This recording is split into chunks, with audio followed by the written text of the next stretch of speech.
Yun. Yun, we're good.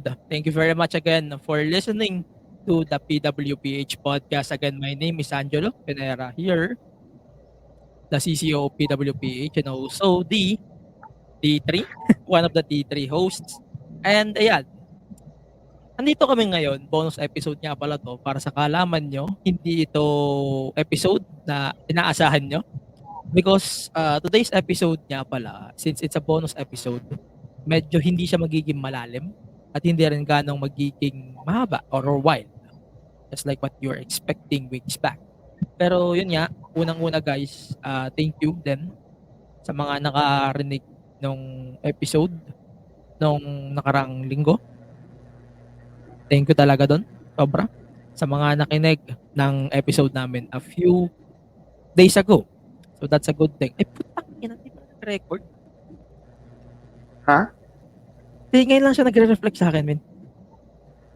Sa akin naka-record naman ng 1 minute. Naka 1 minute na rin. 1 minute na? Oo. Ito na lang. Sige na.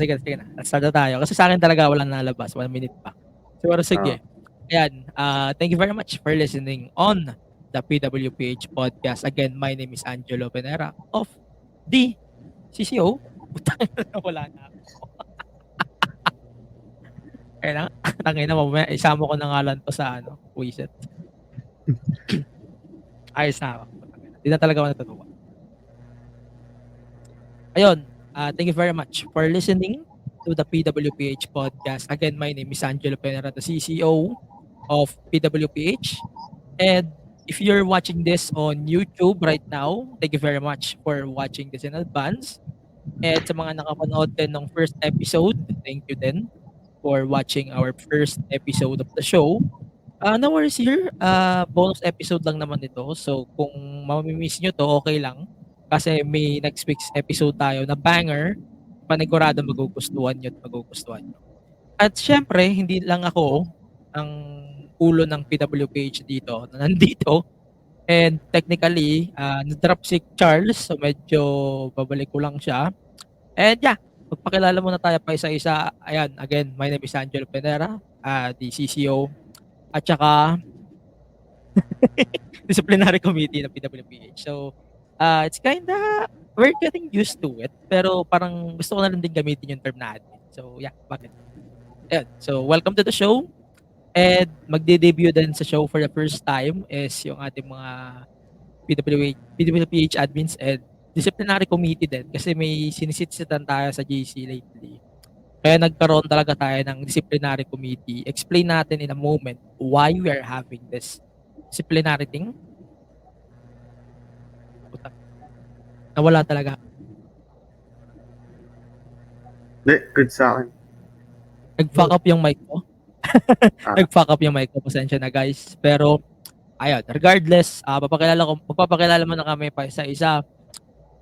At di nyo naman narinig yung huli kong sinabi. Sinabi ko lang naman is magde-debut sila ngayon gabi sa episode na to. So medyo magkakaroon na rin kayo ng impression on our other crews. At si Ali tsaka si Julian, wala namang bago. Di na sila magpapakilala sa inyo ulit. Pero first thing, foremost, he is one of the... Pwede ko na ba sabihin? He is one of the members of the disciplinary committee, of course. And he is one of the admins din ng Chalas Points, Philippines. And dito si Charles Binueva, all the way from Batangas, I think. And on your right side, putangin na, hirap mag-point, bakit? On my right side, we have Christian Anastasio. Siyempre, kasama rin naman natin siya last week, pero he is very, ano ba tawag dito? Very spirituality lang. Pero yeah, kasama na natin siya in person dito sa recording. And yeah, I'm glad that he is here with us. Kahit medyo pagod din siya sa work, ako pagod din ako. But yeah, everyone is pagod at this point. Pero yan, Christian, kamusta? Ayos naman, ito kahit kagigising lang, woke up like this. So excited na maging part na itong episode na to in person. Kasi ba, yung last week, uh, in advance kong binigay ang aking mga inputs dahil nga at the time of the recording, nasa work ako. So finally, part of the recording itself. So very excited. First of many. Ikaw naman, Charles. Yun. Kamusta, pre? Nag-comment pa siya sa live ng podcast ko when I officially announced it. Hindi niya alam na may Andun nangyayari siya na. palang ganito. Hindi niya alam na may nangyayari palang ganito. Miss you ko.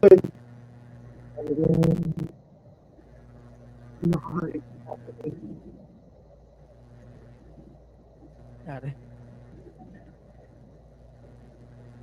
Ayun, so pasensya talaga guys. Choppy talaga. Mag-ayos ka muna, buddy. Pero yun, habang nag-ayos tayo, ayan, mag-uumpisa na rin kami sa episode na tong linggo. Bonus lang naman ito. Hindi naman namin mapapromise na every week may ganitong bonus. So, on this week, sabi ko nga natin na magkakaroon tayo ng one matches episode per person. So, 5 kami dito. Julian is also on the screen, by the way. And also Ali on backstage. Naka-off, kasi siya as we speak. Pero, ayun. Ang pag-usapan lang naman natin dito, match of the year namin so far with local and international. Pero para lang mayroon tayong ideya on what will happen, yung local, medyo hindi namin hindi namin binasic as this year lang. Kasi konti pa lang naman yung events this year. So, ang sistema lang namin for local is from last year's Road to Fate or Republica until this year's Dexcon Decada. So, that might be the rating or pagbabasihan natin ng mga reviews namin or yung mga thoughts namin for those matches. Of course, sa international naman, walang pagbabago. It's always the same na local pa din. Ay yung 1 year pa din since Russell, ano bang event yun? Russell Kingdom? From this year. Ali is here, by the way. And yun. Doon na tayo mag-uumpisa sa matches na dapat yung abangan at dapat yung pa sigurong abangan going forward. Pero yun, pag-spot na rin tayo ng NXT Battleground mamaya. Kahit pa isa-isa lang tayo. Pero yun, so far guys, kamusta yung first episode for you guys habang hindi pa tayo nag-uumpisa official? Ikot tayo lahat.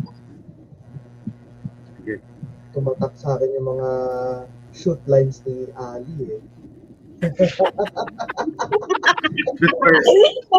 Welcome to PWPH Shoot First Podcast. Yung mga shoot lines eh, grabe. Paka-epic. Kala ko pa kumakain ako ng KFC habang habang nandun na sa part na yun. So, napasarap yung kain ko. Epic. Salty. Nakadagdag sa salt. Naging mas malasa tuloy yung kain ko. Pero legit. Salty moments. Pero Ali, bigyan ko ng props si Ali. She did a really good job on that show. And that was a very, very... Pero putang ina, pre. Ang pakiramdam ko Henry. with that episode, feeling ko, makakancel talaga tayo. Doon pala sa episode na yun. Kaya ayoko mag-guest eh. Well, for me, Ayaw. yung cancel thing na yan, it's just for those people that are affected by it. Totoo. Pero for the rest, I don't think that we're gonna cancel by them. And then, tsaka, ano naman siya eh, yung mga iba nating sinabi doon, it's more on a running gag na natin. So, some of us knows na kung ano yung pinag-uusapan natin. It's more of an inside joke. Inside. It's more on, kami-kami, pero alam din naman to ng iba sa local wrestling community. So, it's not really an inside joke. Pero yun nga, again, thank you very much guys sa lahat ng nanood ng episode namin for anniversary. So ito, ang magiging pangalan ng episode na to is MOTY na lang para may click. MOTY. or Match of the Year. So, yun, magiging pangalan ng episode na to going forward. Pero yun, since Chan and Charles, wala sila parehas in person, kamusta ang pakiramdam na halos 2 taon na tayo under PWPH? Tas iba na yung vibe natin sa group, sa community. Parang fresh air ba? Yung ganun feeling. Kasi remember when we're still as a WWE community, parang iba na yung vibe eh. Iba yung vibe natin. Ginadat na natin as a community. Iba eh.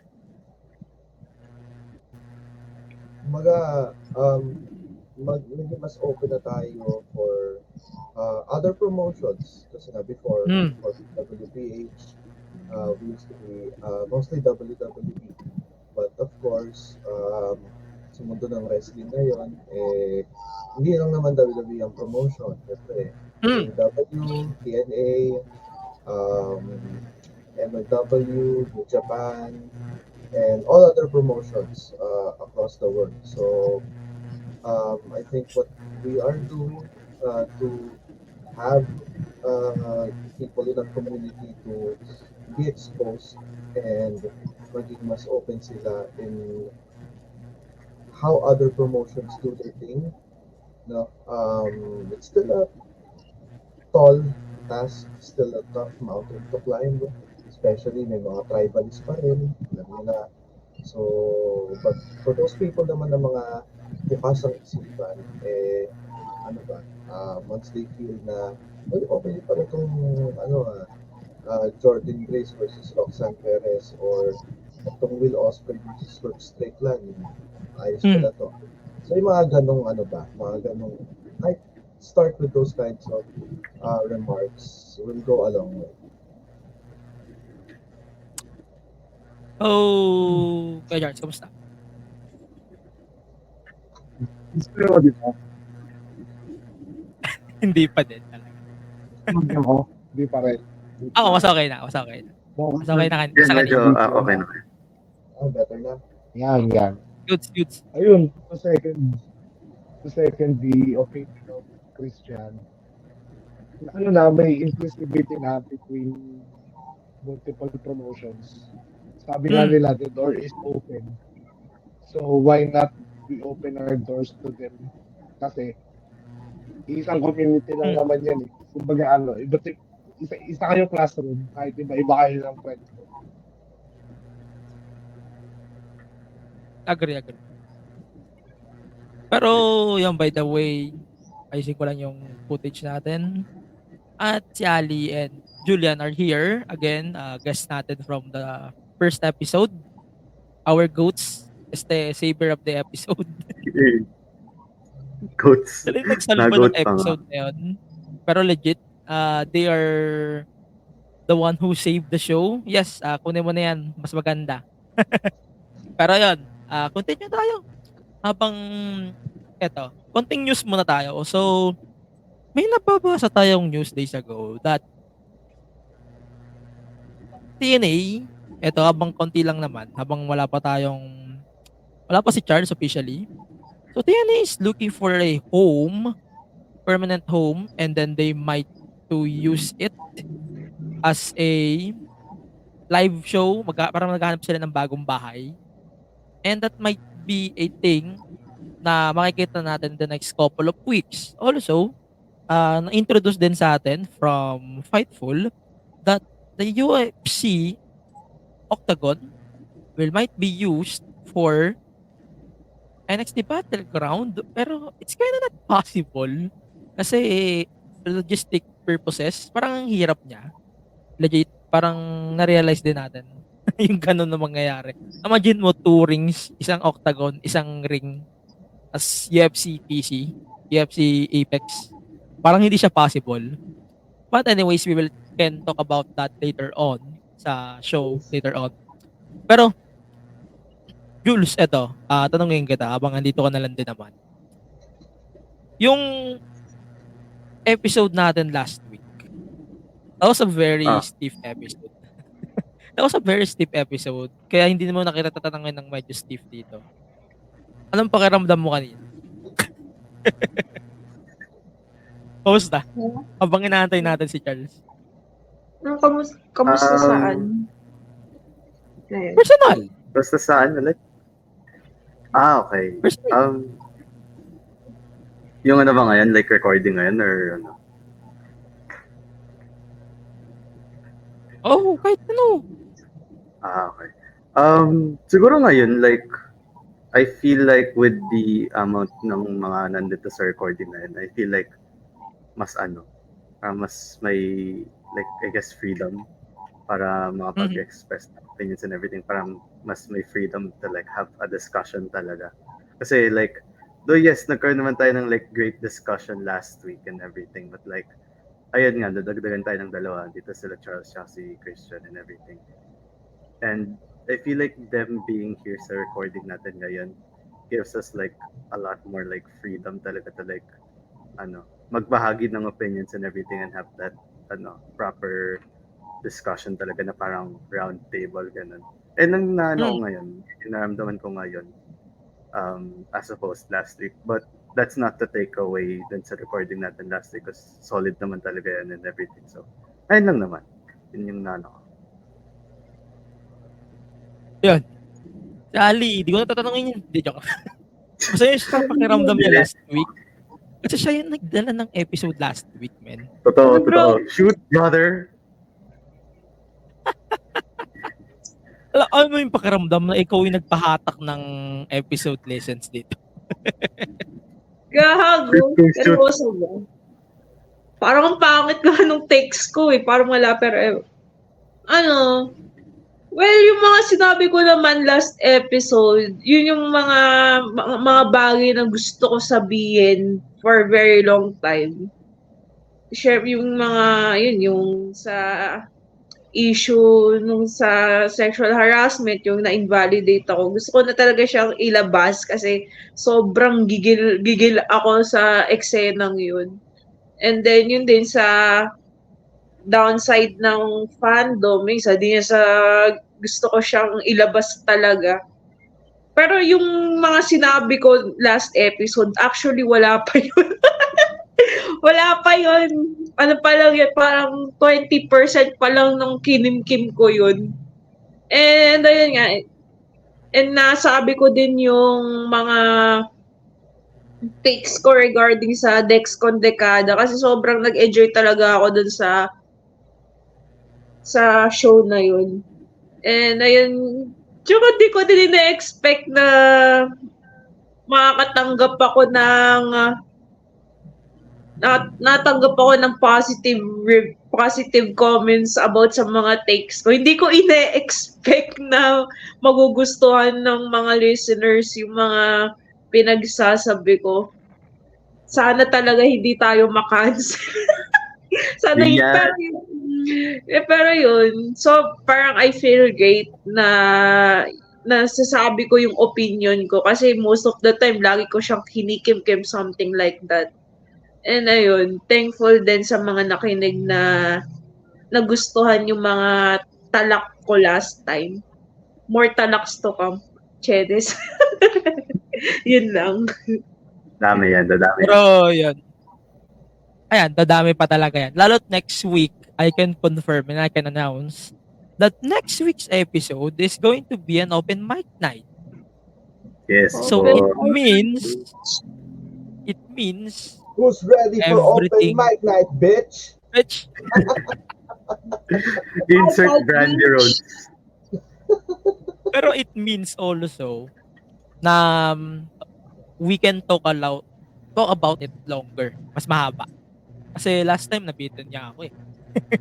Pero yun, open mic night tayo next week. I can announce it already. Pero ibibigay na lang namin yung details bago mag-Saturday kasi formal ko naman siyang i-announce sa parating na episode din ng main event since you can listen to this on the main event. So, mas marami akong announcements coming Saturday when it comes to that recording. Okay. So, total wala pa rin si Charles, kumukuha pa ng headset. So, pwede na tayo mag-umpisa ng round table natin, then antayin na lang natin siya. Pero, yun, let's start. Sabi ko nga kanina, magkakaroon tayo ng magkakaroon tayo ng match of the year reveal so far. And then, kagaya ng sabi ko, bonus episode talaga to. Pero mukhang magiging full-fledged episode na siya. So, mag-share kami ng local matches namin na naging favorite namin so far. And also, international matches from this year. So, local, sabi ko nga, Republika 2022 until Dexcon Decada 2024 to. And kasama po lahat ng promotions. Kung choice nyo, isama lahat ng promotions. Choice nyo yun. Pero plot twist, pag may nagpareha sa ating lahat, alam niyo na, may consequence kayo mamaya. At mangyayari yun, i-execute niya yun next week. Sa ating next Ayaw episode. mag-big pressure. Ayaw mag-big pressure. Huwag mo big pressure, putang ina naman, no? Wag na yun, please. Balik niyo si Crystal. Wag na yung big pressure. Oh Lord. Don't bring that shit again, Julian. Come on. Baka pag sinipag ako dito, ilagay ko lahat ng video dyan. Pilo ka. Lagi. Polvoron skit, baby. Polvoron Beach. May NSFW doon. Uy, legit. Lalo, yun. Wag yun. Wag na i-bring up yun. Kasama yung No. director's cut, no? Direct. Pero yun, just in case you missed it, Ali is also the current PWPH World Champion na baka matalo na sa Sabado. Lalaglag Kaya, na. Daglagan season, baby. Laglagan season. Alam mo yung plot twist? Dalawa sa amin, si Julian at ako. Ewan ko si Charles ba pasok pa sa tournament? Hindi ako sure. Hindi talaga ako sure Di na. kung pasok pa sa bracket. Daglag na ba? Nalaglag na ba? Ako. Oo. Sayang. Sayang, okay lang yun. Better luck next year. Oo. Bawi. Ano naman yung cup eh. So, yeah. Ayun. Okay. So, ulitin lang natin. Baka nakakalimutan ng mga listeners natin. You're listening to the PWPH podcast. And ngayon, is mag-share kami ng match of the year namin so far from local and international wrestling promotions. So, kasama na dyan ang MWF, FPW, World Underground Wrestling, and Dexcon. And if you're going to include the international, it's WWE, AEW, TNA. So, lahat ng promotions naman sa buong mundo. So, yeah. Anong gusto niyong unahin? Local, international? Local Local muna. muna. Local muna. Sige, local Local muna muna. tayo. So, Okay. ako muna mag-start. Madali akong kausap. So, Sige, ako na sige. una babanat.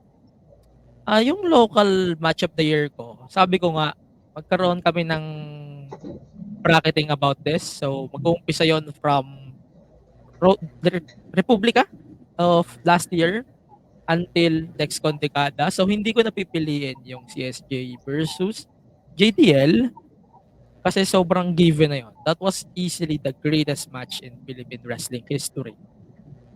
Meron akong isang honorable mention na gusto kong i-mention kasi hindi pa nila nababanggit eh. Wala pang bumabanggit ni isa. And I have to pick this.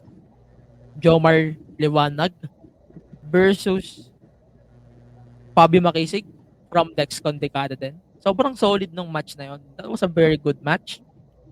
Pero hindi ko na i-include masyado yung mahabang contots kasi save ko yon sa ibang panahon. Pero yon, that was a really good match. Okay, ang pick ko itself, nahuhubaran na naman sarili ko, is from Republika 2023. That was my first show. And yung pinili ko was SJM versus Ken Cypher. Imagine how things went out on that match. Very, very solid match. And kung papanoorin nyo siya ulit, you can still watch it as we speak. It's still available on the YouTube channel ng MWF. Sana available pa. Pero yun, that was a really good match. That was a pretty good, solid presentation on how, what I call this, World Underground Wrestling goes. And by the way, you can go din sa World Underground Wrestling sa next show nila on July 7 sa Brawl Pit Bulusan or Tagay na. Mamaya, i-reveal natin yung ibang details sa bago tayo matapos sa episode. But yun, SJM versus Ken Cypher. Alam nyo, una kong sinabi na that was the Sheamus versus Gunter of the Philippines. Pero, putang ina, napalitan agad yun. Wala pa isang taon, napalitan agad yun ng Zack Sabre Jr. versus JDL, which is very given. That was a pretty good match. And wala rin akong masabi about it. And alam mo siguro magdi-disagree sa akin if I said na 2023, if hindi nyo isasama yung four-way, yung JDL versus Ken Warren, this is easily the match of the year. No doubt. I don't know sa iba. Wala akong pakialam sa mga picks nila kasi given naman na yung mga picks nila. So, I will just confirm to them kung ano ba yung picks nila. At least, hindi ko sila nakopyahan. So, that's a good thing. How about you guys?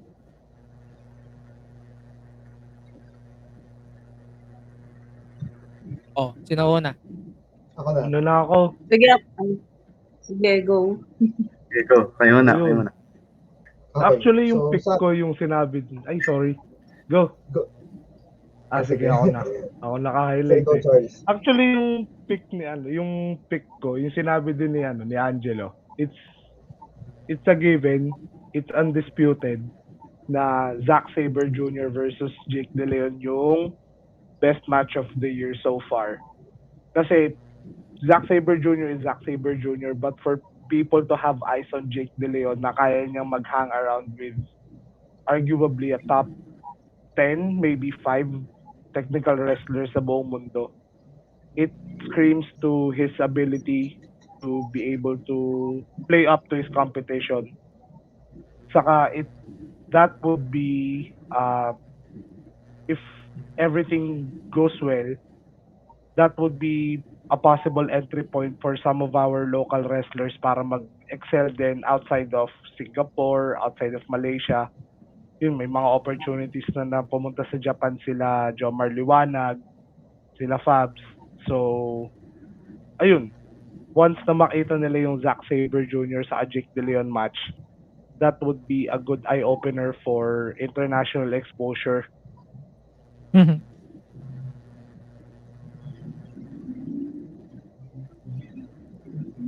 Guys, by the way, before we continue, may announcement na si Dexcon, hindi lang siya na-official, na possible magkaroon ng watch party for Dexcon Dekada. So, abangan nyo na lang yung details nun very, very soon. I cannot wait to watch that too. Pero, hindi on-site. Sorry guys. Next. Me.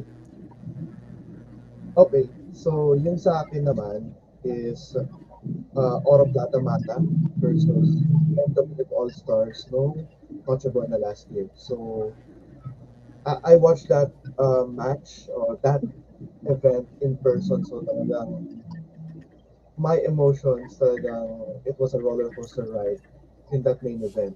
And yung storytelling aspect ng match na yun, ang ganda eh. Ang daming pieces of storytelling. You have there JBL trying to become a two-time MWF Pinoy Wrestling Champion. And another thing there is what happened in the previous event, which is the Todos Los Wrestling, because that match ended in no contest kasi outside interference happened. So there's this lingering thing that JDL hasn't beat Fabio yet clean in a one-on-one singles match. So there's that. Hopefully, in the future that's going to be revisited. And also the main Max or Plata Mata narrative. So throughout the history of OPM, we don't really see main Max doing the Oro Plata Mata hand sign. So that's another dynamic as well. And also one of the things that we saw like from a mile away is Danny Zamora getting out of Fabio Makisic's shadow. So which is one of the critical moments in that match where uh, Danny turned on Fabio. And also, another thing about Maymax there is that he single-handedly pinned, or he pinned pretty much like all of the members of NWF All Stars. So, and another thing there is, ayun nga, yung JDL, yung Max rivalry, is also another um, great storytelling aspect there. Because of course, they have a really long history predating MWF, so way back in PWR. So, grabe, maganda yung pagkaka-execute ng mga storylines in that main event. So, with JDL becoming the first and the last two-time MWF Philippine Wrestling Champion. So, that match will forever be etched in the history of, of Philippine wrestling. And hopefully, once the MWF roster will have a new promotion, so some threads from that epic match will be revisited one way or another. So also, um, yung, yung evolution ng relationship ni Fabio and ni Robin was also great there because prior to that, they were very um, you know, heated rivals. That came to a head in Road to Fate, as we all know, and they earned each other's respect, and that main event led to that other main event, which is the NWF All Stars versus Oro Plata Mata. So sadly though, MWF's closure put at least a temporary halt into the loose threads from that main event. So we still have yet to see a culmination for Danny Zamora and Fabio Makisik's feud. And of course, the main Max Jake De Leon chapter still far from over. So hopefully, yung mga threads na yun will be addressed and will be continued into that. So, yun, that's for me sa local match. Okay, so na-point out mo, Chan, thank you very much by the way. Na-point out mo by the way yung Nigel, hindi, yung Danny Zamora versus Fabio. That was a missed opportunity, man. Gusto ko talagang Oh, matapos nila yun. Sobrang solid kasi. And to the fact na we have this match supposedly for possibly Road to Fate in August. Imagine how things will go on August, their show. Pero since, yeah, marami na nangyari, wala tayong magagawa. It's not on our control. And we have no choice but to deal with it. And let's see what will happen in a couple of months or couple of days from now. Okay, next. Okay. Ano ka na? Nasundan ka na si Christian kasi na-allude niya yung pick ko from kanina. So yung match of the year ko, like I feel like yung match of the year ko for local and international have one thing in common, which is like yung storytelling aspect and everything. So yung local pick ko for match of the year is Robin Sane versus Fabio Makisig from Road to Fate of last year. Since if I'm not mistaken, second or third match na to from like their epic and heated rivalry. Hmm. Fact check na lang dun later on. But I like think it's first. I think it's third, third. third, nice. So ayun, like aside from the fact that it's the third match of their trilogy yung rivalry nila, but also yung I feel like those years of like yung rivalry talaga nila really culminated with that match, especially like with the storytelling aspects dun sa match na parang na-dominate talaga ni Fabio si Joe, si Robin Sane like all throughout, and then parang ayaw mag-back down ni Robin Sane kasi parang gusto niya talagang talunin si Fabs and everything. It's parang like yung emotional crescendo nun, like culminated with the post-match promo na parang ganito na lang ba tayo? Parang magpapatay na lang ba tayo lagi? Ganun. And then like, ayun. That's like a really cool way to like somewhat put that closing statement or like closing chapter dun sa feud nila. And plus that was also like the culmination of nung heel run din ni Robin Sane. Kasi like parang after nung main event ng Republica, like yung NSJ versus Fabio, talagang doon na nag full-fledged na heel turn talaga si Robin Sane, and Inside. yung like that whole run was so good and it culminated in that match na parang din talaga yung logical na blow off talaga nung match or nung turn ni Robin Sane and yung bong run niya. So like ayun, like from a storytelling aspect to the match aspect, yung in-ring aspect, good siya from top to bottom for me. And ayun lang naman yung pick ko for the local, and I'll talk about yung international ko later on.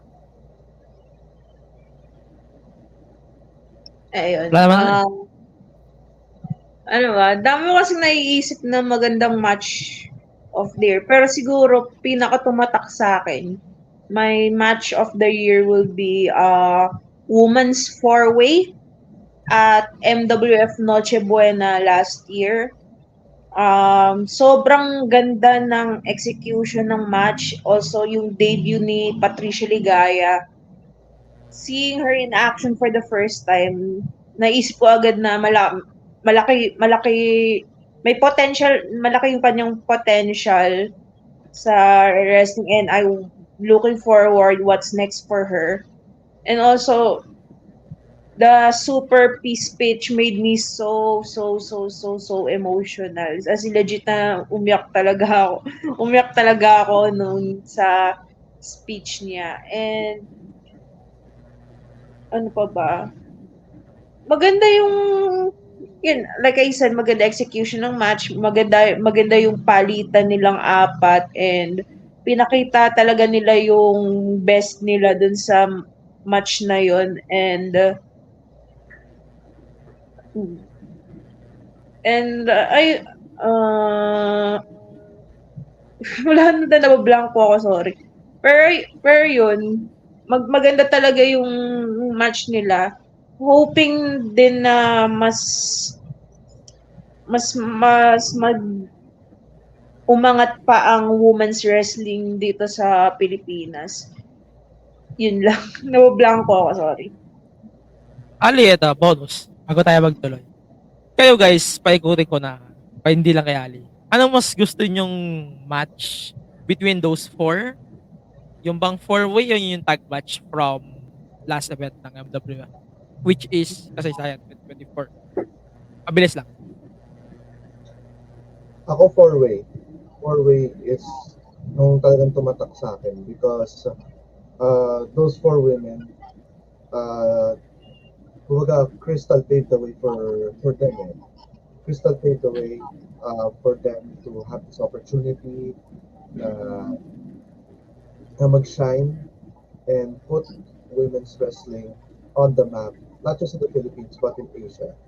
So, I mean that women's four-way talaga solid, napaka-solid, and I'm really excited for the future of those four women, and hopefully in the next promotion they'll give the go signal to introduce a women's championship, and it would be a great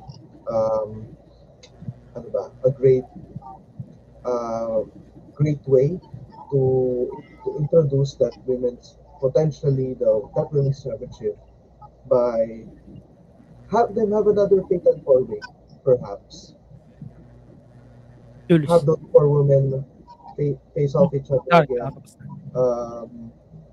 And woman for herself to win the women's championship for the new promotion. So hopefully that happens. Jules. Siguro sa akin, kasi medyo nahirapan ako pumili actually, like between the four-way and yung sa tag match from kasaysayan. Kasi like they're historic in their own right. But I think, I'll second to yung sa statement din ni Christian about sa four-way.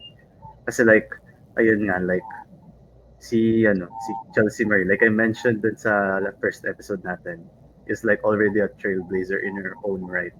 Diba? Like the first transgender wrestler in Asia. Tapos si sino pa ba? Si Patricia Ligayen nga nag-debut din and all that. Tapos si Joya, one newcomer. Si Super P, obviously, like from her days in PWR sa bootcamp up until that Mhm. point, parang that was like, I feel like that was the culmination of her career so far. Yung parang Mhm. peak talaga ng career niya so far. And seeing the match like live sa live stream sa Rock of Manila lang, it just really like made me proud of like all women involved kasi like it was such a good match and it really showed everyone na it's not just the men who are like striving and are thriving in the local scene, like yung women din. So ayun, it made me like super like proud din sa kanila lahat, like just seeing that match. So ayun din yung pick ko sa between the four-way and the tag match kasaysayan. Go. That's it? So ako Hindi, joke lang. Go. Mabilis lang. yeah, mabilis lang. Actually, same thoughts din dun sa dalawa. It's the four-way. Nabigay na nila lahat ng main talking points. It's the culmination of everything that's happening with women's wrestling dito sa bansa natin. And it actually opens up more ideas na magkaroon din ng women's championship yung ibang promotions. And then maybe one day magkaroon ng supercard dito sa Pilipinas para magkaroon ng parang lineal na women's champion. Mhm. Yeah. So, yeah. Thank you for that, guys. That was an amazing picks. Pero ito, mabilis lang. Walang explanation. Let's rank our match of the years from 1 to 5. So, Ali, ikaw muna. Kasi ikaw yung nahuli. Ali. Paano gagawin? Sorry. I-rank mo yung matches na na-pick namin so far. So, ako is yung SJM versus Ken Cypher, Tichan, yung sa Noche Buena, yung tag match, yung main event. Si Julian, yung kay Robin Sane, Road to Fate. Yung kay Charles, in default, it's very given. Yung ilagay na mo na lang siya sa una kasi that explains the point. Zack Sabre Jr. versus JDL. And finally yung sa'yo, yung pick mo, which is the four-way from Noche Buena. Wow, hirap. Number 2, I would say SJM versus Ken Cypher. Number 3, yung pick ni Kuya Christian. Number 4, yung women's four-way. And then 5, yung pick ni Julian. O ikaw, Jules, mabilis lang.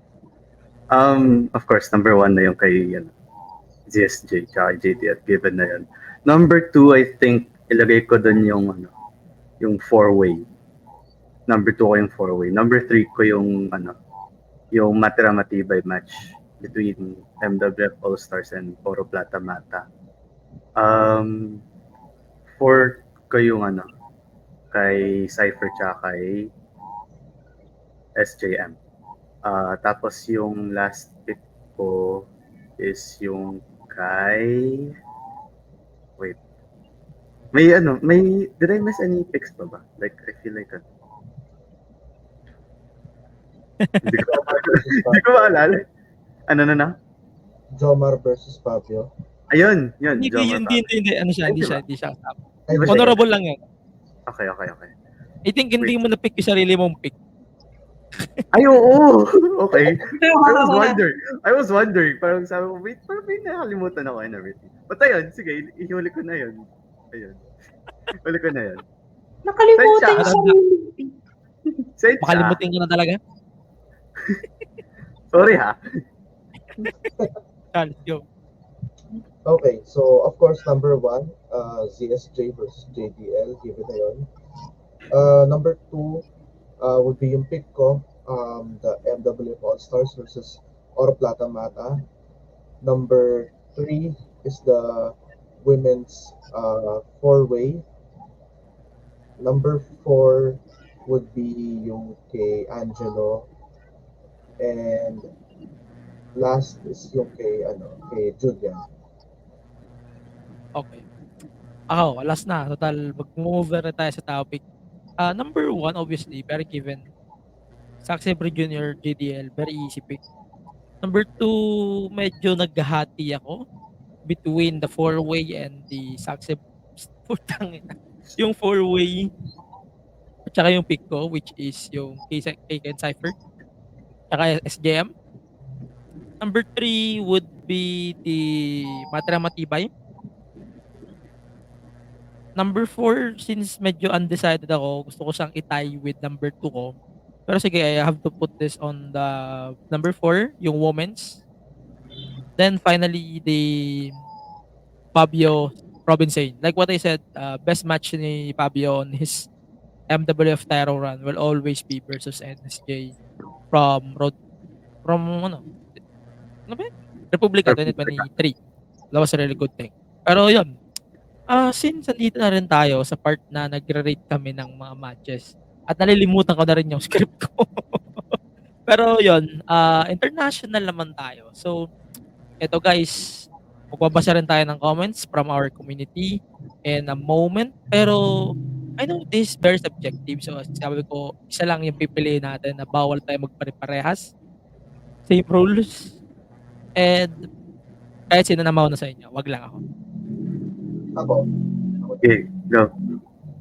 So ako, match of the year so far for international would be Trick Williams versus Ilya Dragunov nung spring break-in for the NXT Championship. So itong match na to, it's pretty much a passing of the torch moment, and there's also storytelling layers to it because before that, Ilya and Trick have faced each other several times na rin. And one of those is the NXT Championship match from Vengeance Day. So there's this thing that Trick couldn't beat Ilya. That Ilya is pretty much the better wrestler over Trick. And also before that, there were already like rumblings and it was really bound to happen that Ilya is going to be called up in the main roster, especially when he had this match versus Shinsuke Nakamura the night after WrestleMania. So pretty much from there, alam na natin patapos na yung reigning Ilya that in the upcoming draft is going to be drafted to Raw or SmackDown. So there's this lingering thread that Ilya needs to drop the title to someone. And at that time then, pretty much the hottest star in NXT was the most momentum is Trick Williams. Because he beat Carmelo Hayes in the main event of Stand and Deliver. And he beat Melo as well in a steel cage match to wrap up their feud. So that part of Trick and Melo rivalry also catapulted Trick to stardom. Kasi prior, and ang maganda rin dito kasi is Trick naturally grew over. Trick naturally went over with the fans, the universe. Hindi siya pilit eh.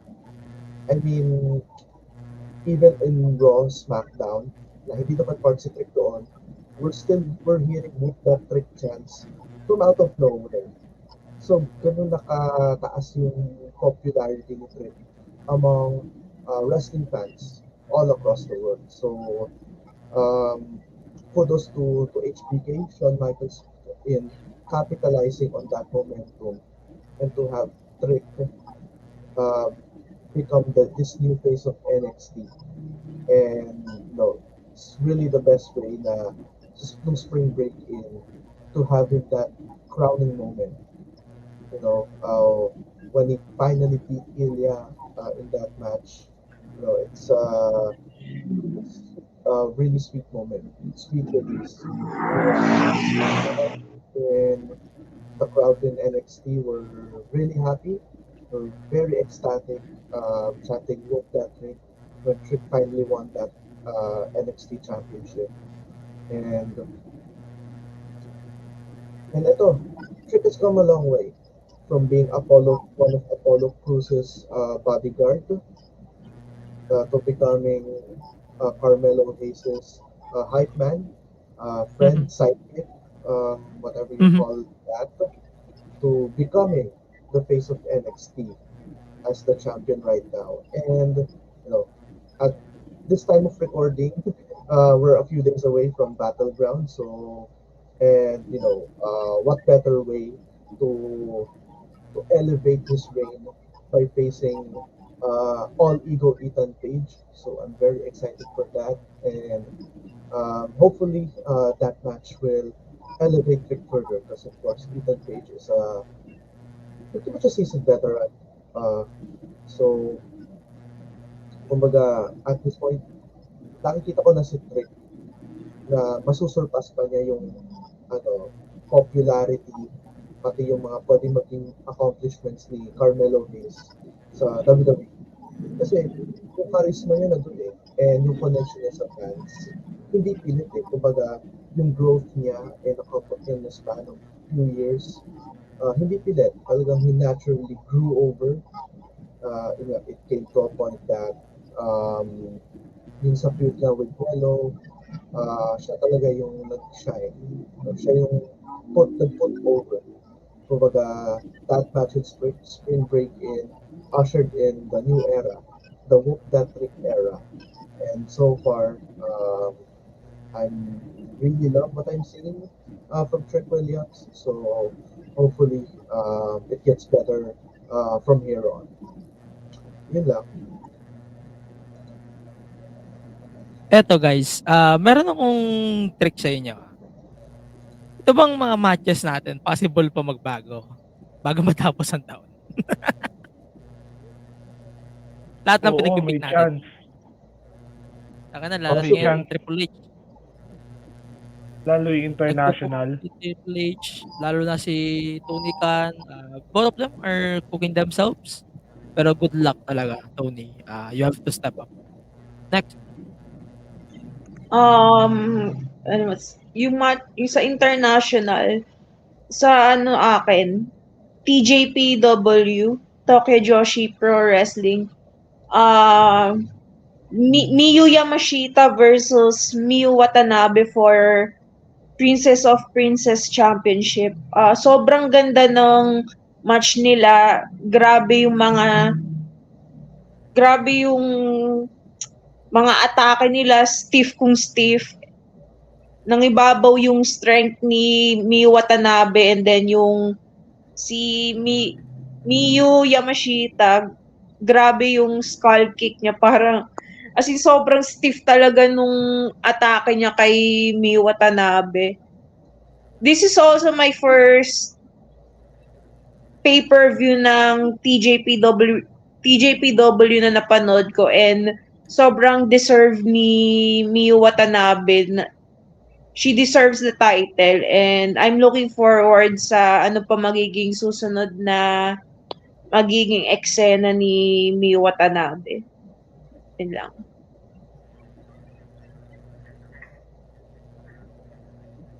Charles, go na. Maglalas. Sige. Sa akin yung AJ Cody, the Backlash.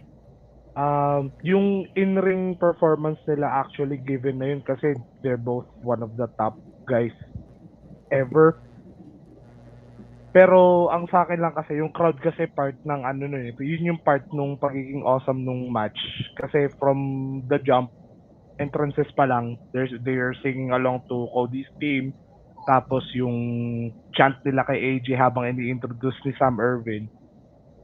Doon pa lang sobrang hype na nung crowd. Tapos yung match, sobrang deserving pa nung reaction na galing dun sa France. Tapos when you look back at it, yung finish nun, medyo open-ended kasi sabi ni Mark Henry sa Aniboli Radio sa podcast nila sa Busted Open, it was an A match but a B finish kasi expected na kung sino yung mananalo. Pero in hindsight, doon pala magkakaroon ng bagong tweak sa character si AJ Styles, yung given yung knowing na nagkaroon siya ng fake retirement last week to be a full-blown heel na. And we are looking forward to an even better match when they face off maybe at Clash or sa SummerSlam. Yun lang. Possible sa Clash talaga yun. Doon din ang finals natin eh. So, magkakaalaman kung malalaglag ba si Ali o safe pa din siya. Okay. Laglag na yan. Okay. Sige. Last pick na ako. Yung international pick ko, so like, nag-allude na ako dito kanina na parang yung one thing in common sa local and international picks ko, like, yung sa drama aspect and storytelling aspect. And so, yung pick ko for international match of the year is Cody Rhodes versus Roman Reigns 2 from WrestleMania 40.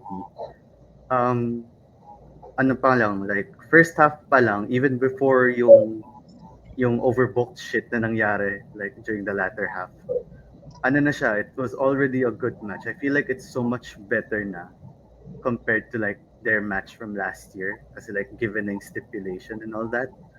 So, ayun, like, first half pa lang before the eventual interferences and everything, goods na yun. So, like, yung second half, although yes, given na yung overbooked, since that's the thing with Roman's matches, especially with him being the Universal Champion, na parang laging overbooked, laging may interferences from the bloodline and everything. Tapos biglang ngayon si Cody nakabawi na with Jay, with Seth, with Cena, tapos biglang pahabol si Undertaker na parang yung part ni Undertaker when he appeared, like, I was already expecting glass shattering kasi parang that's like the rumored thing na parang Austin yung lalabas sa Rock segment and all that. But then when the bell tolled kay Undertaker, that was like, alam mo yun na parang mas nag-elicit siya ng much bigger reaction kasi like no one expected the Undertaker to come out. Like, ako rin nung panood ko yun, like talagang like my jaw was on the floor like when I heard the bell toll kasi like akala ko talaga si Austin yung lalabas, but then si Taker bigla. So like I was like, yung talagang nanlaka yung mata ko kasi like that like somewhat gave me like a closure then kasi parang ayun nga, like parang seeing the Undertaker parang compete or like be at WrestleMania again with a crowd this time makes it even better, and apparently parang nagbigay din yun ng like closure kay Undertaker na parang he finally got that like one last moment in front of a crowd, like aside from him being in the Hall of Fame and everything. And so ayun, like icing on the cake na yung victory ni Cody kasi like that was such a fairy tale ending, and like as soon as the referee's hand hit the mat for the third time, talagang tumalon na lang talaga parang oh my god kasi like from what happened during the match, like talagang I can say like that was probably one of the greatest matches that I've seen as a wrestling fan. It's subjective naman, like it might not be like someone's cup of tea yung like sobrang daming interference, yung sobrang overbooked and everything. Like, it may not be someone's cup of tea, but like when you look at it at like the perspective of like a casual wrestling fan who like knows yung mga household names na like kunwari sila John Cena, sila The Rock, sila Undertaker, I feel like this is the match that you can show to like a non-wrestling fan to get them Mm. started into wrestling. And so, ayun, from like that factor then, combined with yung personal na preference ko when it comes to like matches and everything, makes this a 5-star match for me.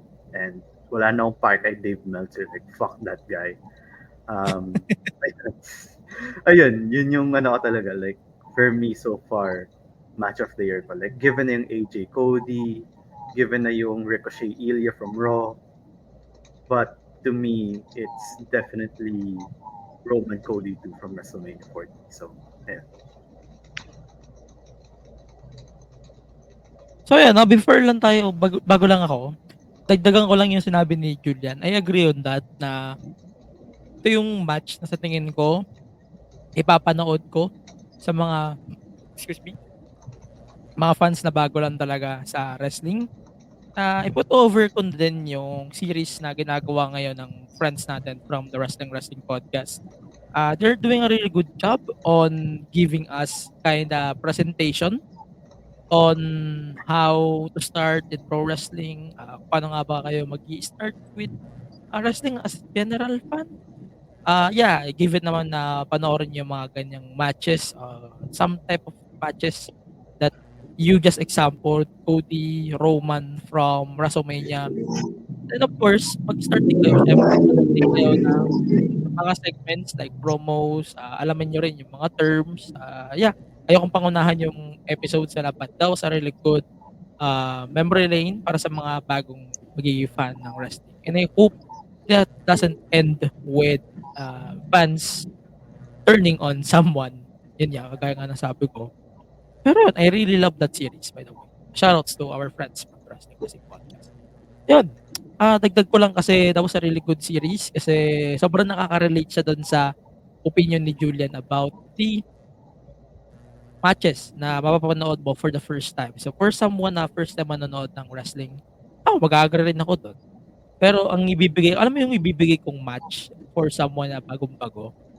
For men yan, I agree. For women, siguro ibibigay ko yung Becky versus Rhea from WrestleMania. Same. That was a really good match too. Very good match. Pero, ayun na.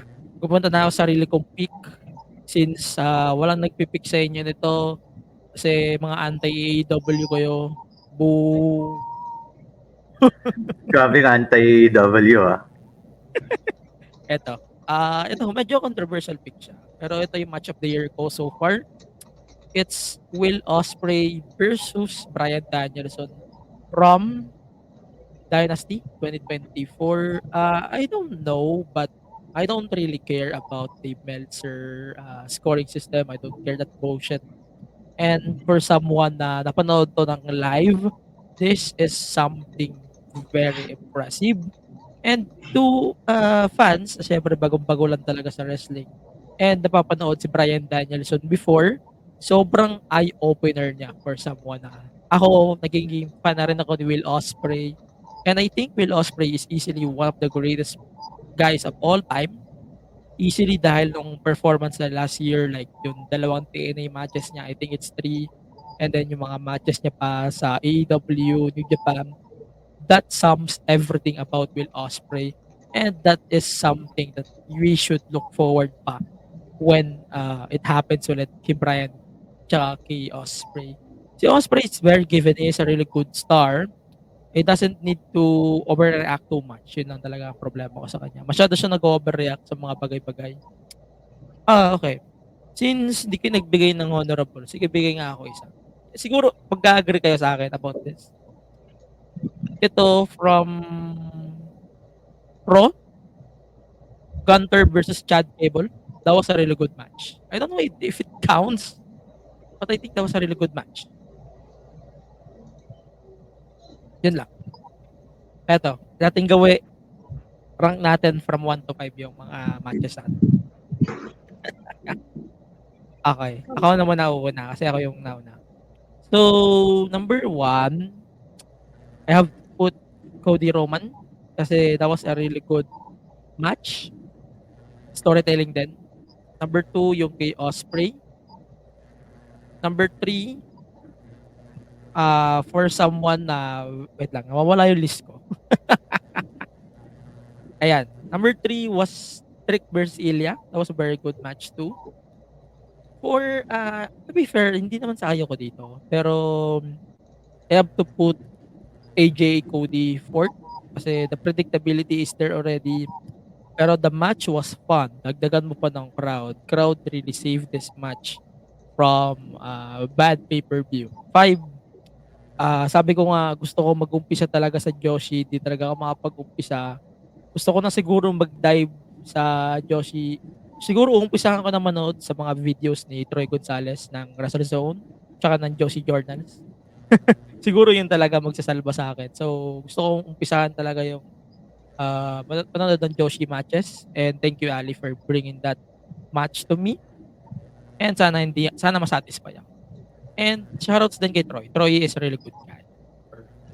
A really good friend of the show. Okay. Sige, sunod na ako. I think wala nang makakalimutan pick dito. Number 1 ko yung kay Cody Roman. Number 2 ko yung kay AJ Cody. Like, in terms of in-ring, like, it's so good. Tapos pangatlo ko yung kay Ospreay tsaka kay Danielson. That's din yun. It's such a good technical match. Number 4 ko yung passing of the torch ni Ilya Dragunov kay Trick Williams nung Spring Breakin'. That was really good as well. And number 5 yung pick ni Ali. Kasi nga admittedly like hindi pa rin ako nakapagsimula sa Joshi and everything. And I feel like that would be a good start. So, ayan. Yun yung top 5 ko.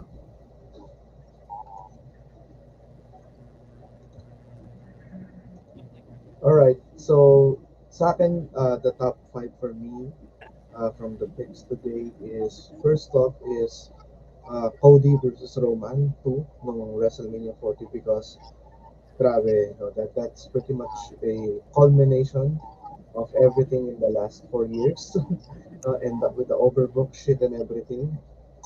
Number 2 is the AJ versus Cody ng Backlash because god damn it, that French crowd, very special. And of course, the in-ring stuff is really, really good. Number 3 is Ospreay versus Danielson. So, another great wrestling match. So, I also enjoyed that. Number 4 is my pick. And that's really good too, of course, from a storytelling and in-ring perspective, really good. And last pick would be Ali's pick because Bloody Julian, I haven't delved much into Joshi Pro Wrestling, so if I have the time and space, probably I can look for that match and start watching a little bit more on Tokyo Joshi Pro Wrestling. So, Next ako. So yeah, ang first same Cody Roman kasi it's everyone had their eyes on that story being finished na by 41. And then second ko, medyo di ko sure kung controversial pick to pero number 2 yung Trick and Ilya kasi it's the same context, Cody and Roman. It's someone else's turn to be the guy na. So, yun na yung parang signal na we're headed to under a new leadership where Trick and Cody are the top guys for the main roster sa as a developmental. Number 3 would be Ospreay, Bryan Danielson. Kasi yung match na yun is one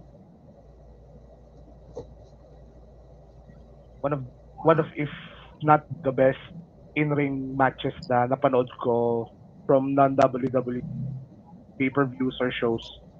Then number 4 would be yung sa akin, yung AJ Cody. Kasi yun nga, yung sinabi ko kanina, a match finish And then, last yung kay Ali. Kasi, never pa ako nakanood ng TJPW. Now, since na-open na yan, I might want to take a look at it. Tapos, I might dive into TJPW kasi I haven't watched Joshi Wrestling since Joshi Jam.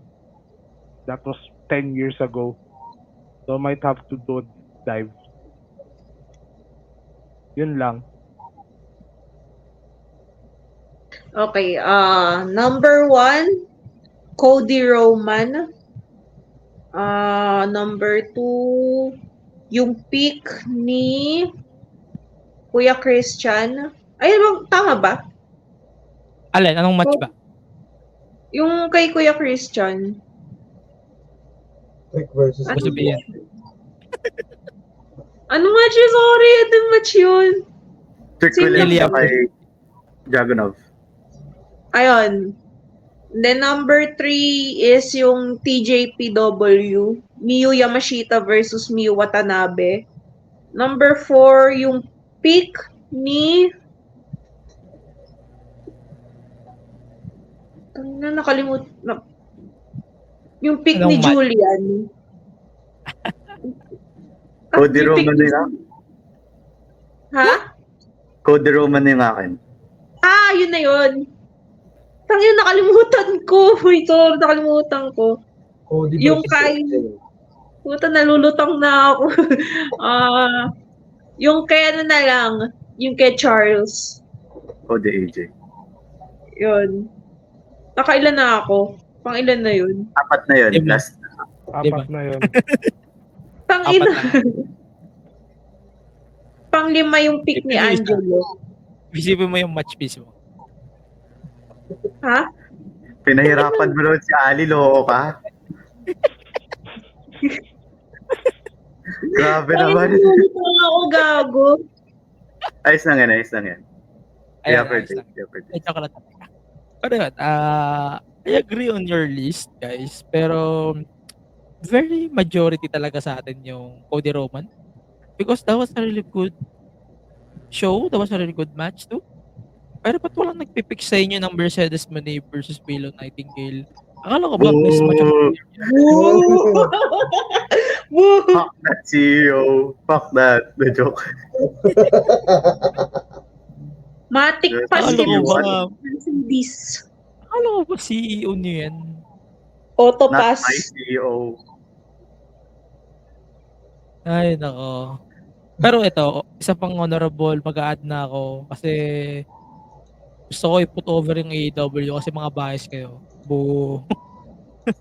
Ayun, yung Grabe. Anarchy in the Arena, that was a really good match too. Anarchy in the Arena, yung kina Team Elite versus Team AEW. Even though it's predictable, but yeah, that was a really good fun match. And easily match of the night din for AEW double natin. Yun. Putang ina. Asan na tayo? Nalulutang na talaga ako. Pareho pala kayo ni Ali eh. Hindi, siya lang yun. Pinasa ko lang. Lista master ako eh. Pero yun, habang dito tayo. So, yun nga, total mention na rin ni Charles yung NXT Battleground. Spoil na natin yung mga predictions natin para sa Katoshi Cup tournament. No? Laglagan na! Laglagan na! Bye-bye. Bye-bye! Bye-bye. Bye-bye! Spoiler Okay. alert! So, guys, mabilis lang ang picks. So, ladder match for the North American Women's title. Sol Ruka, Lash Legend, Fallon Henley, Jada Parker, Menchin, and Kelani Jordan. Sol Ruka ako. Sol Talo Ruka. ka din. Mm-mm. He has the most momentum. Pero Lash Legend para sa akin, pwede din. Pero I think it should be Sol Ruka. Very obvious. Hall of Fame, Wesley, Joe Coffey, three-way North American title. Ako, what I want to happen there, Zachary Wentz and Trey Miguel tulungan si Wesley. Yun ang gusto ko mangyari. Rascals Sorry Ring. guys. Hall of Fame But me in ako. terms of the result, I'll have Oba retain.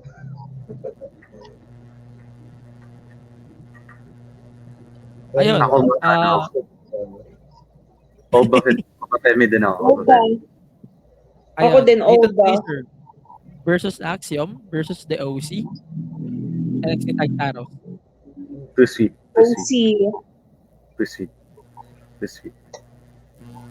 Agree. Gusto ko feeling ko retain to. Pero it's time then for them to crown new tag champions. Ayun. Ito, Roxanne Perez versus Jordan Grace. This is something huge for all of us for the NXT Women's title. Roxanne, easy. Gusto ko man mag-double champ si Jordyn. Roxanne pa rin ako. Yeah, Roxanne will retain definitely, but of course, not without getting her ass kicked by Jordan Grace. Definitely. Mahirap. Like, until na nahihirapan pa rin ako kung sino sa kanilang dalawa. Kasi, champion worthy silang dalawa eh. So, di ko talaga alam kung sino mananalo talaga. I guess yung magiging finish nun would protect both of them. So maybe a pinfall or I don't know. Yung finish nun for sure will protect both of them kasi na parehong may momentum yung dalawa. So it's up to HBK's creative. Pero process. pwede din si Roxanne, 'di ba? I-set up siya kay Julia, 'di ba? Isa pa yan. Yun. Kaya, pero may pwede din si Roxanne manalo, while kay Jordan naman, another history, first ever TNA champion na magiging NXT champion. So, mahirap talaga. Mahirap talaga mag-pick kung sino mananalo sa kanilang dalawa. Okay, so that's subjective to you guys. Hindi ko na kayo tututulan dyan. Trick Williams, Ethan Page, NXT Championship. Very obvious, Trick Williams. Trick to. It is gonna retain. As much as I want all ego then. As much as I'm very excited for Ethan Page to be part of NXT, WWE, pero Trick has to do retain kasi he hasn't scratched the surface yet in his title reign, so this is gonna be a step to establish him further, mag-increase yung credibility niya, and by beating someone like Ethan Page na seasoned veteran na malaking tulong yun to elevate Trick's reign. Totoo. Actually, ito. What if Ethan Page pulls a Christian Cage? Yung yung tipo na first title defense pa lang on a PLE ni Trick, tapos biglang drop agad. Diba? It's gonna backfire. Diba? Nakita ko doon yung from 2011 nung nag-world champion si Christian, tapos biglang dinrop niya agad kay Randy. Anong ganun bigla gawin ni Trick, no? What the fuck? Wala, di nila gagawin yan. Unless i-akit nila si Trick kagad, pwede mangyari yun. Pero what if magkaroon ng The North Reunion, pero si Josh Alexander yung magko-cost kay Ethan Page. And then yung Worlds Collide na mangyayari between WWE and TNA, if ever na may mangyaring ganon, is Josh versus Ethan. Just Trick Williams versus anyone else from that side. Personally, I Or would Trick love to versus see Josh. Williams versus Moose. Trick Williams moves. That's good. Tapos Or Trick maganda pa versus yung chemistry Hammerstone. nila. Men. Ay, pwede rin Hammerstone, man. Oh. He's very solid, man. Oba Imagine. versus Hammerstone. Ay, puta. Big meat event slapping meat. Dami natin maluluto dito. Ito, main Meaty. event. Possible main event. Shayna Baszler versus Lola Vice. NXT Underground. Lola Vice. Kasi Parang ipuput over ni Shayna si Lola. yeah. Because of course Lola Vice is ine-establish siya ng NXT. Ine-establish siya as a big star. So, this is a huge step para maging legit talaga siya by beating someone of Shayna Baszler's caliber. May malaking tulong yon to elevate Lola Vice stock. Kasi, before this year ends, we could see Lola Vice NXT Women's Champion. So this is a huge stepping stone for her into beating Shayna Baszler in an underground match, possibly inside the octagon. Because they both came from Kaso the not possible kasi logistics. but we'll see. But it's gonna be good one. Tsaka to add na rin, like, Shayna Baszler kasi, like, she was already, like, established in NXT, Black and Gold as like the MMA fighter, yung MMA crossover wrestler talaga na nanggaling ng MMA tas biglang boom, WWE, ganun and everything. So, like, I Julian, feel like, how dare you to disgrade Lola Vice? She's hindi, ito nga. MMA too. Yun nga, I was actually gonna, allude to that. Sabi Na. Kasi like, hindi kasi like, ayun nga, na-establish na si Shayna Baszler from NXT Black and Gold na parang, siya yung MMA crossover wrestler. Ganun. Tapos parang I feel like through this match, it's finally like Lola Vice's time na rin to be like seen in that exact same light as Shayna. Ganun, especially like considering yung tenure nga niya sa MMA and all that. So, ayun. Tsaka na din eh. Tsaka na din si Shayna eh. 2-time NXT Women's Champion. Okay na yun. Bigyan na natin ng chance si Lola. Exactly. Yeah. NXT Shayna is bulletproof eh. Kahit anong gawin niya sa main roster. NXT Shayna is NXT Shayna eh. Bulletproof na yun eh. Kahit ano nang gawin nun sa NXT pwede. And to think na a former Bellator fighter lalaban sa UFC building, who would have thought? Forbidden Door. Forbidden Door ng MMA. Prohibited Portal. Pero, yeah. I think that's my predictions for NXT Battleground. Pero, yeah. I think hindi natin maabutan to. Maglalaglaga na lang naman tayo next week. Gagawin na ako dyan. Pero, sige, pag-isipan natin kung kailan ba natin to i-drop. So, medyo decided pa ako kung i-drop natin to tomorrow since sa bonus episode to. Pero, let's see. Pero yan, since ito na nga yung end ng episode, and I think, wow, I recorded like this, and never ko in-expect na mas maikli pala to kaysa dun sa episode natin last week. Kasi, grabe. Shoot. Grabe talaga yan. Grabe talaga yung episode last week. Ang daming shoot ng last week. Shoot, motherfucker! Shoot lang ng shoot.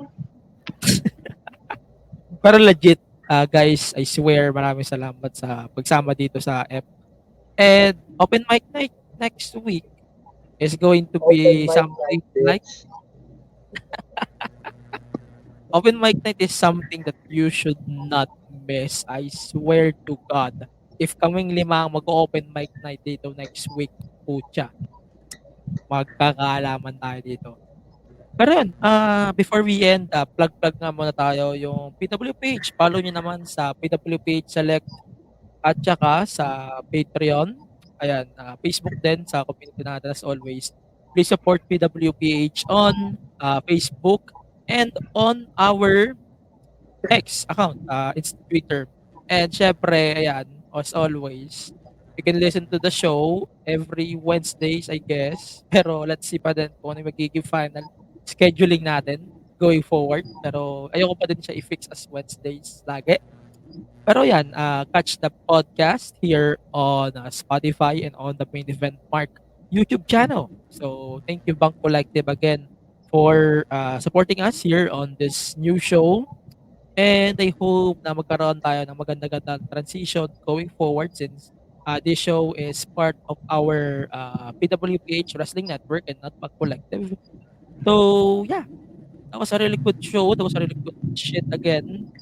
And I cannot wait for the open mic night, bitch. And Bitch! yun nga, sasabihin ko na lang ulit na yung event sa July 7, so magkakaroon yan ng World Underground Wrestling Sino on ba na? July 7. Tagay na, Tagay na. boys. With the Sino main ba na? event. Tagay na, boys. Tagay na, Kita boys. kit sa onions. Pero yun, yung main event nga ng show na yun is, wait lang, basahin ko rin muna yung comments bago tayo matapos. Nakalimutan ko na naman. Pero yun, main event ng show na yun is TCK versus High Proof. It's a tornado tag team no disqualification hardcore match. Grabe naman yung stipulation. Man, nung in-announce pa lang siya sa dekada, I'm really excited to it already. And yeah, that was a pretty good, solid episode. Ayan, mention ko na nga din yung mga picks sa comment section since may ilang-ilang nag-comment but nawala yung ibang comment by yan. So, Ina Romero Puntalan, si Ina, our friend. So, yung match niya daw from WWE is Rhea versus Becky, WrestleMania 40. AEW, Sting and Darby versus Young Bucks, Revolution 2024. New Japan, Tetsuya Naito versus Sanada, Wrestle Kingdom. Pwede. And then, yung final, it's Texcon Decada, Philippines. So, yeah, that was a pretty good event, which is very given. Pero, let's see. Ayan, magpo-post ulit tayo sa PWPH next week for our open mic night. Ang gagawin natin sa open mic night, para lang klaro sa inyo, mag-iwan kayo ng isang topic, isang question, o isang, ano bang tawag dito, ano ba pwede natin iba to? Topic, question, o kaya opinion nyo na related sa local, international, o sa PWPH wrestling. And we're going to tackle that one at a time dito sa PWPH podcast. Again, thank you very much for supporting the show. Again, thank you din sa lahat ng nakikinig sa PWPH podcast and on the main event since it's officially part din ng the main event network. Ayan, again, follow nyo na rin yung main event mark sa lahat ng social media platforms at MEM Wrestling Pod. And sa ating lahat dito respectively, I am AG Pinera. Chan, ikaw? Kayo? Anong mga account nyo nga para ma-plug din natin? Sulat ko, mahirap i-type eh. Wait lang. Pero yun, Hindi ako follow nyo na lang pangalan din sila yun eh. sa mga social media platforms nila. At follow din naman kami sa Select. So, follow nyo na lang din sa PWPH Select. Putang ina. Hindi nyo makikita sa screen. Hindi Wait nakita. lang. Special ko nga. Para makita. Para Yan. makita. Wait lang. Yo! Wait yung background eh. Di makita eh. Bablock ko lang. Ganun may focus. Dark mode. Dark mode. Dark mode. Yan. Yo! pa din eh. Dark mode. Di pa din eh. Di pa rin kita. Di pa din eh. Tatype ko na lang sa Dahil sa yan, description ko. Wait lang ah. Pero follow nyo na lang Type ko kami na lang sa sa social description ko. media. Alam nyo na lang kami. Nilagyan ng description. Pakinig na lang din kayo dito sa PWPH podcast. You Yan. can follow Julian, you can follow Chan, then si Ali. Okay, follow nyo na rin para makita niya yung kalat niya. And maraming salamat din sa lahat ng friends natin over on Dexcon for always supporting our show. And for our always for our members sa PWPH, maraming salamat sa inyong lahat sa pakikinig din ng show na to. And of course, I am Angelo Pinera, the CCO of the PWPH. In behalf of everyone, Christian, Charles, Julian, and Ali, again, thank you very much for joining us here on the bonus episode, of course, of the PWPH podcast. Goodbye for now. Stay safe as always. And peace. Goodbye for now. Deuces, Peace. uses. Deuces.